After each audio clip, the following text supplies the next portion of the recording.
Urdu Discovery کے معزز دوستو،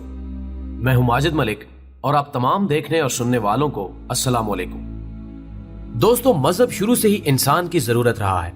اور یہی وجہ ہے کہ کبھی ہمارے آباء و اجداد نے ستاروں کو اپنا معبود بنانے کی کوشش کی تو کبھی سورج جیسے بڑے جسم سے متاثر ہو کر اس کے ساتھ اپنی عقیدتوں کا رشتہ جوڑ لیا۔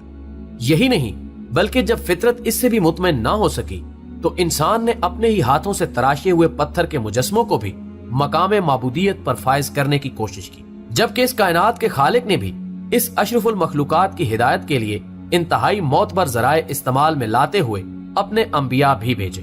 اور خوش قسمت لوگ ان کے پیروکاروں میں شامل ہوتے گئے،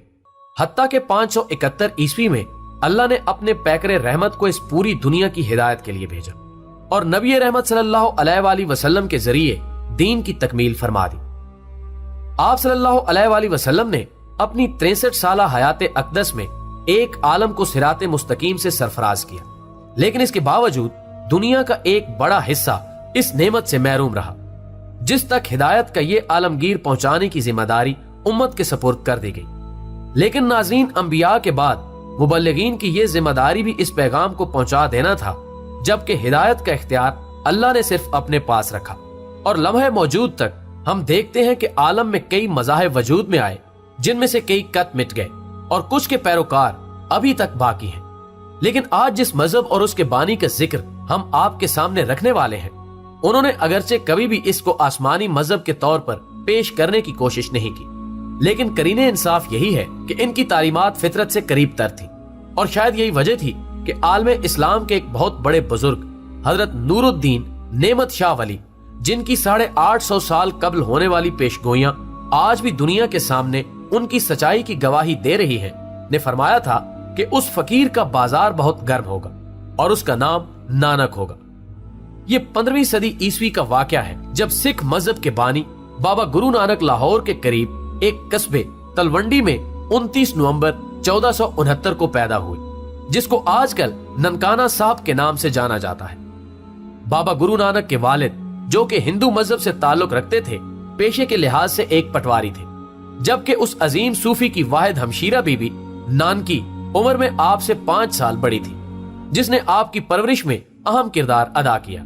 اور شاید یہی وجہ تھی کہ جب ان کی بہن کی شادی سلطان پور کے ایک زمیندار سے ہوئی تو گرو نانک بھی کچھ عرصے بعد اپنی بہن کے گھر ہی منتقل ہو گئے۔ کتب تواریخ کی شہادتوں کے مطابق بابا جی کا مزاج بچپن سے ہی عام بچوں سے جدا تھا۔ ایک روایت کے مطابق جب 7 سال کی عمر میں انہیں اسکول بھیجا گیا تو ایک دفعہ دوران کلاس جب انہوں نے حرف الف کی تشریح کرتے ہوئے اسے اپنے نظریہ وحدت کے ساتھ جوڑا تو استاد سمیت ان کے کلاس فیلوز بھی حیران رہ گئے۔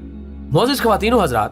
کہا جاتا ہے کہ گرو نانک کی پیدائش کے فوری بعد ایک جوتشی کو بلایا گیا تاکہ وہ ان کا ذائچہ بنا کر ان کے مستقبل کے بارے میں بتا سکے۔ جوتشی نے ان کے والد سے کہا کہ وہ نو مولود کو دیکھنا چاہتا ہے،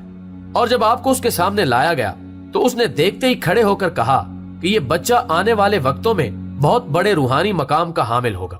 اور پھر ایسا ہی ہوا۔ نانک نہ صرف سکھ مذہب کے بانی کہلائے بلکہ برصغیر پاک و ہند کے علاوہ دنیا کے دیگر ممالک میں بھی آپ کے عقیدت مندوں کی تعداد لاکھوں میں ہے،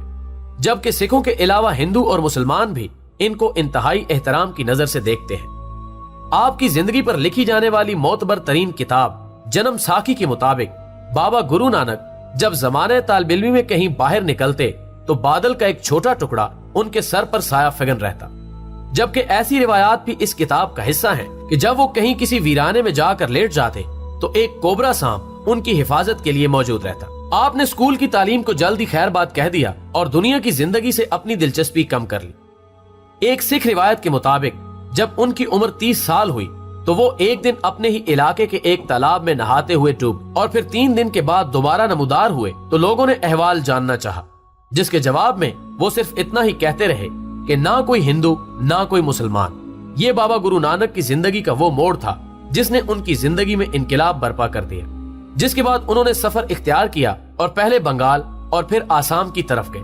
جبکہ آپ نے سری لنکا کا سفر بھی اختیار کیا اور پھر اس کے بعد کشمیر، تبت اور لداخ کا سفر بھی آپ کی زندگی میں ملتا ہے، حتیٰ کہ آپ بغداد بھی تشریف لے گئے اور وہاں کے ایک معروف صوفی بزرگ بہلول کوفی کے ساتھ بھی وقت گزارا، اور اس دوران جہاں قیام کیا وہاں آج ایک گردوارہ آپ کی یادگار کے طور پر موجود ہے۔